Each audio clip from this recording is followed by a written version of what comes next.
seems like whenever we change secretaries, the last thing they learn is how to type the scriptures correctly. And I apologize for that, but that will get better too. And when you pray during the week, pray thanks for Joyce Barrington, because I really appreciate, and I hope you do, the efforts that she has given towards this church over the last few months in serving as a prayer leader. And certainly while I was recovering from surgery, it made my life a lot easier to not have to do the whole load. She's done an outstanding job, and we really appreciate it, Joyce. Thank you. Comedian Bob Hope. I think most of you are all old enough to remember Bob Hope. Probably remember him as quite an entertainer. And you may know that he was married to his wife, Dolores, for 69 years, which must be some kind of a record for Hollywood anyway. And Bob lived to 2 months past his 100th birthday. Dolores lived to be 102. Maybe a good marriage is conducive to long life. Dolores was a very devout Catholic. And Bob likes to tell, or used to like to tell a story about how one time she got on an airplane and there were 2 priests sitting in front of her and 3 nuns sitting behind her. And one of Bob's joke writers was riding with Bob, and he said, "Why can't she buy trip insurance like the rest of us do?"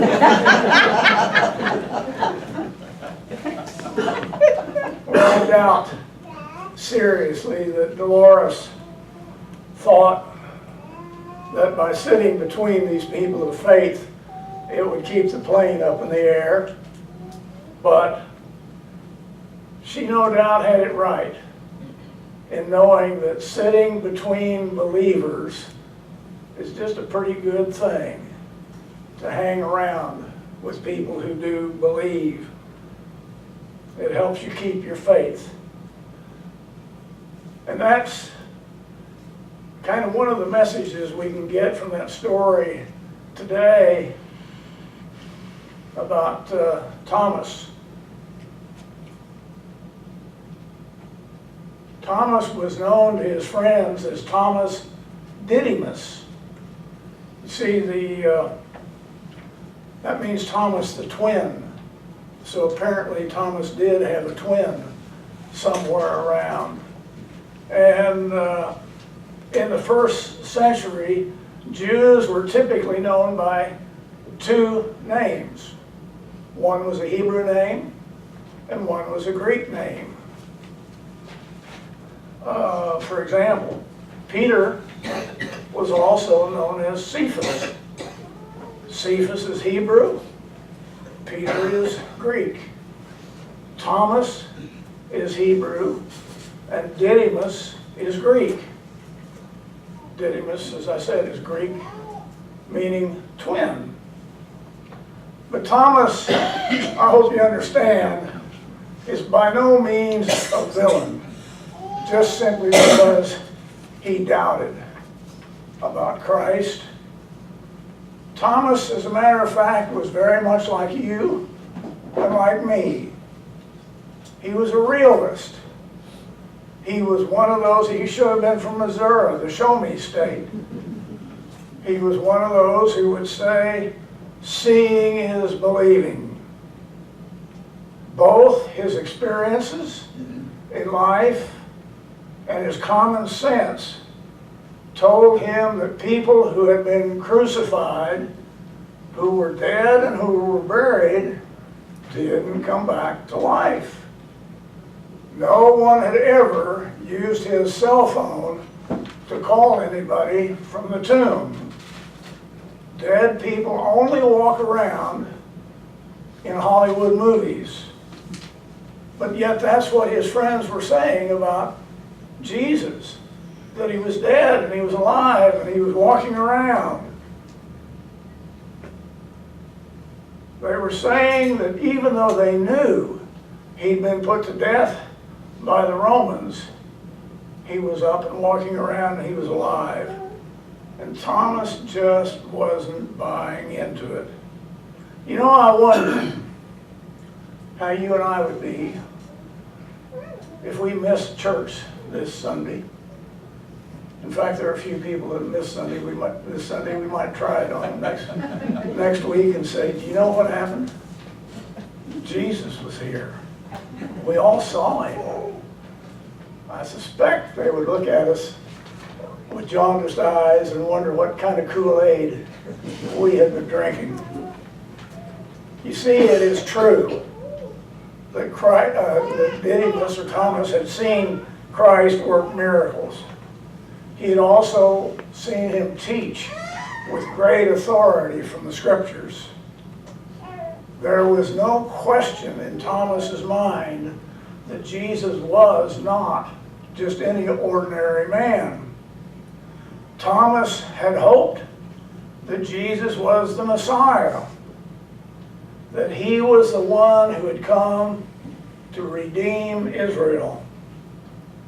But how, if he was the Messiah, could he have been put to death? Good question. How could mortals put the Messiah to death? How could he who was supposed to be saved, or to save everybody, be rejected by those who were to be saved?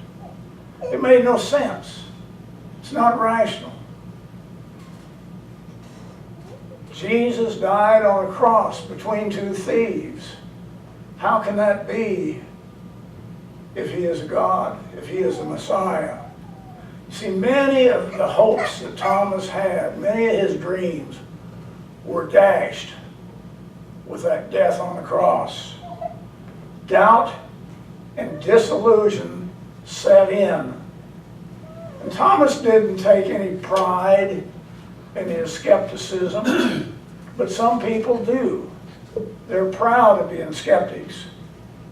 Doubt and skepticism can be convenient tools to avoid commitment. I can say I doubt the truth of the resurrection, and then I can avoid some of the unpleasant things that I'm supposed to do as a follower of Jesus, like share the gospel with my friends, like serving meals to the homeless, like taking up a cross daily and following Jesus. Well, that's not true of Thomas. That was not the purpose of his doubt. Thomas wanted to believe. It was just that he was afraid of being made a fool. Have you ever had somebody in your life who has let you down? Isn't it hard, really, really hard to trust them again once they let you down? Fool me once, we say, shame on you. Fool me again, shame on me. Thomas had been willing to die for Jesus and for the message that he had been giving. But now, Jesus was dead. What Messiah? What kingdom?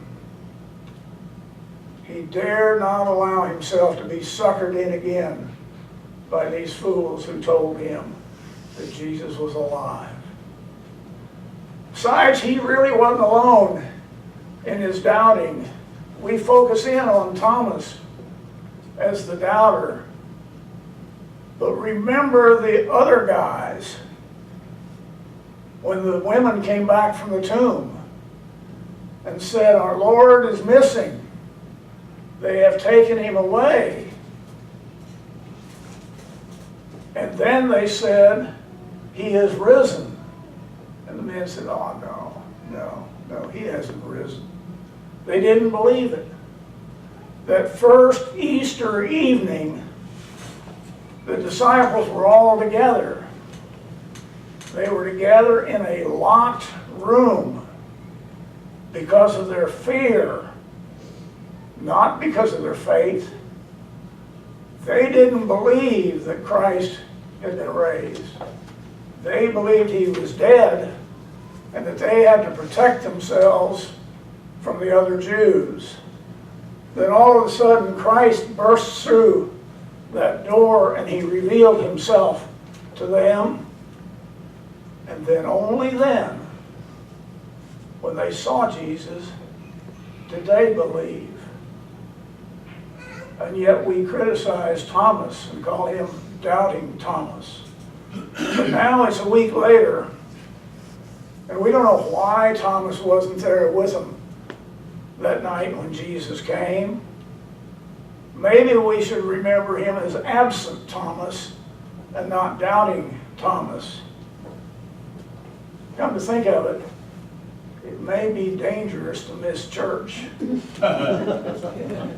You never know when Jesus is going to make an appearance. You see, Thomas had not been there, but his friends were. And why he could not accept their testimony, we don't know, other than just being pretty human. But he didn't. But what he said is important to us. Unless I see the nail marks in his hands, and I put my finger where the nails were, and I put my finger into his side, I will not believe. Well, now here they are, between locked doors, behind locked doors again.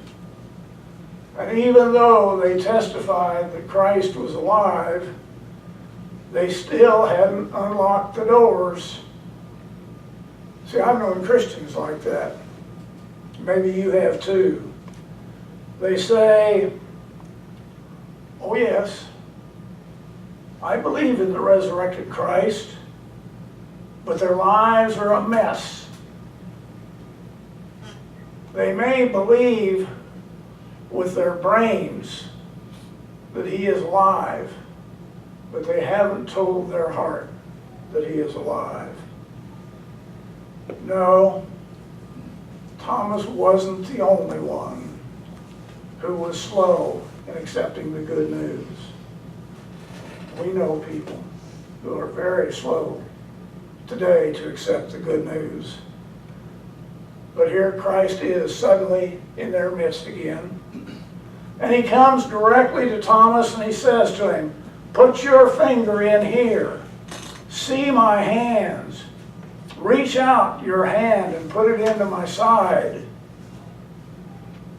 Thomas didn't need to reach out. He was stricken to the very soul when he saw Jesus with his scars. And Thomas' response was one of utter sincerity and one we need to adopt for ourselves. My Lord and my God. Total surrender and total awe.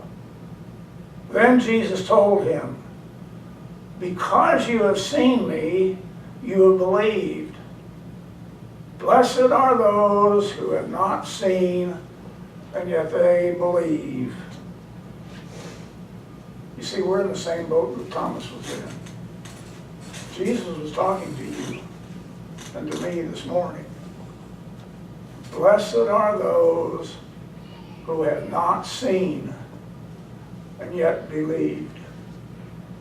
Because it's so much easier to believe if you've seen. And it's so much more difficult to accept the words of others and still believe. You see, we're more than 2,000 years removed from that room with the locked doors. But we still experienced the same resistance that Thomas had. We still experience the same natural skepticism in life. How can we believe even though we were not there to see the scars in his hands and in his side? One of the main things we learn is to stay in the company of fellow believers. Even though it was coincidental, Dolores Hope was really right to stay surrounded by people of faith. And so are you and I. It's the right thing for us to do, to stay surrounded by people of faith. That's the best way to travel. That's the best way to live our lives. We need to be aware that a locked mind is a far bigger obstacle than a locked door.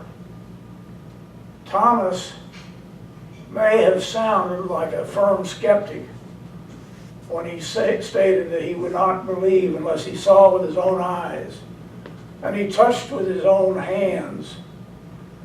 But why was Thomas there with the others if he didn't believe? We know the answer. He wanted to believe, or at least he wanted to want to believe. There was something there that drew him about wanting to be there. And that's what happens when we invite people into our church. We help them if they're wanting to believe. There are plenty of people who have locked minds firmly against faith. This may result from past unfortunate experiences with religion. It may be a guard against having to make a real commitment, or it could be a genuine intellectual decision. People reject Christ for all kinds of reasons. And we need to understand that Christ accepts their decisions, whatever they may be. He will not force himself on anybody. But he is always open to our return when we doubt. And he welcomes us back when we want to come back. You see, that's a matter of personal decision, and Christ respects our freedom. Christ will break through locked doors of a room wherever disciples are hiding, but he will not burst through a locked mind. Christ he wants us to know always that we are loved. We know that even though Thomas had his doubts, does not mean that God quit loving Thomas. Even though we have our doubts, and even though we may stop believing, that does not mean that God does not love us. We may doubt, we may deny, we might even betray our God and the good values that God wants for us to embrace. But God never stops loving any one of us. How can you not love someone who shows you so much love? Amen.